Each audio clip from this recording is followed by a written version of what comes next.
Direction Genève, où se tient la conférence des États parties du traité sur le commerce des armes.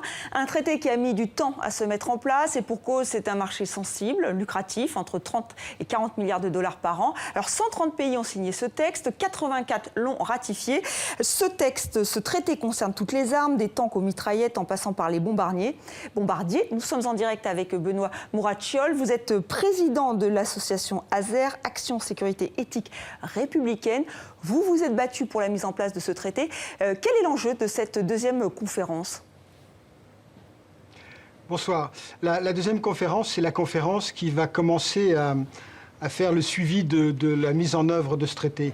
C'est donc la mise en œuvre, c'est le 24 décembre 2014 et ça fait maintenant un peu plus de 2 ans presque 2 ans que les États sont en passe de mettre en application ce traité.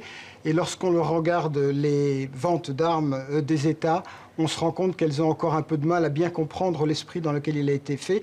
Juste un petit rappel, c'est plus de 100 milliards de dollars plutôt par an les exportations d'armes chaque année. Oui, vous faites bien de le souligner, c'est beaucoup plus que ce que j'ai annoncé. Alors vous avez vraiment participé, vous avez accompagné ce processus. Vous ne vous opposez pas à la vente des armes, mais quelle est votre priorité en tant qu'ONG ? Notre priorité, c'est l'engagement pour le respect des droits de l'homme. Quand ce traité a été pensé, il y a un peu plus de 30 ans, Amnesty International à l'époque, puisque j'étais dans ce mouvement, avait pensé qu'il y avait un lien entre les violations des droits de l'homme et les outils des droits de l'homme qui étaient les armes. Donc en 2003, c'est un projet qu'avec d'autres ONG, nous avons proposé aux États. Et en 2006, les discussions commencent aux Nations Unies. 2009, les négociations, et pour arriver au traité aujourd'hui. Alors ces ventes d'armes, elles doivent se faire sous certaines conditions, lesquelles ? Les États, l'engagement des États, les États qui sont signataires et partis au traité, c'est d'évaluer le risque d'usage de ces armes. Et l'article 7 est assez simple là-dessus. Il dit que les États doivent évaluer si les armes pourraient servir ou être utilisées à une grave violation des droits de l'homme ou une grave violation du droit international humanitaire.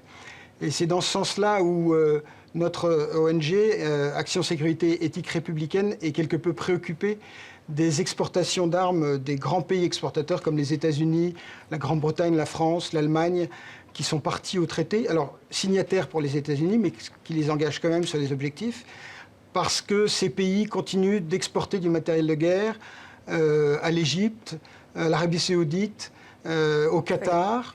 Non pas qu'il doit s'agir pour elles de rentrer dans une logique d'embargo, ce que n'est pas la question du traité, mais au moins un principe de régulation et de prévention de ces violations des droits de l'homme. Alors donc on a vu cette carte. On sait aujourd'hui. Oui.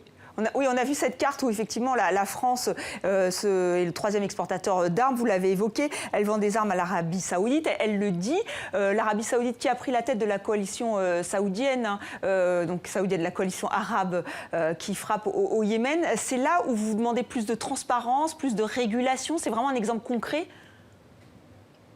Oui, parce que quand on regarde le rapport de la France au Parlement donne quand même quelques informations, mais elles sont suffisamment imprécises pour qu'on ne sache pas quel type de matériel exactement est transféré.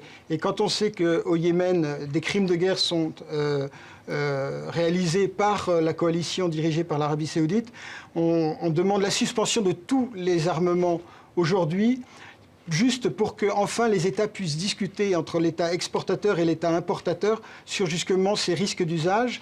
Comme le dit l'article 7 et le paragraphe 7 de l'article, il dit pour atténuer le risque.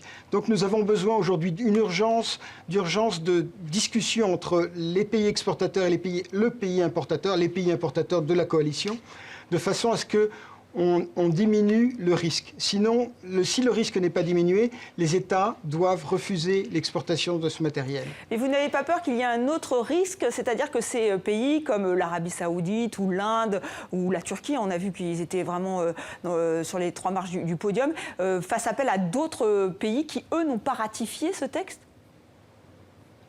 Oui, c'est toujours le risque. Mais c'est aussi l'intérêt du traité sur le commerce des armes, c'est-à-dire que dans sa conception, nous avons pensé à faire un traité préventif, pas un traité punitif. Donc les États ont un intérêt à le respecter parce que elle est l'image de leur politique internationale. Et on sait aujourd'hui comment, notamment les extrémismes fondamentalistes, se nourrissent d'approximations dans la position de ces États occidentaux. Donc là, il y a quelque chose, il y a un vrai enjeu. Il y a d'une part de montrer au monde entier que la notion de droit de l'homme n'est pas une notion discriminatoire, que les droits de l'homme sont aussi importants pour un jeune yéménite que pour un jeune syrien, que pour un jeune membre citoyen de la République démocratique du Congo ou du Sud-Soudan.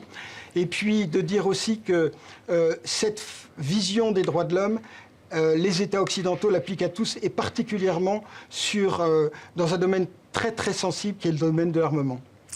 Et juste un dernier mot sur des pays comme la Syrie. Là, comment faire? Vous nous avez bien expliqué qu'il y avait un manque de transparence, mais là, c'est carrément une nébuleuse. Comment faire? Oui, oui, bien sûr, bien sûr. D'autant plus que, d'abord pour convaincre l'Iran et la Russie de dire, écoutez, regardez-nous, on a un outil, le traité, et cet outil-là va permettre une désescalade de la violence dans ces pays, la Syrie et l'Irak. Parce que, justement, pour des principes de droit de l'homme, de droit international humanitaire, eh bien, nous avons décidé de ne pas exporter un certain nombre de matériel parce qu'on a vu que ces armes-là avaient été utilisées à de graves violations des droits de l'homme.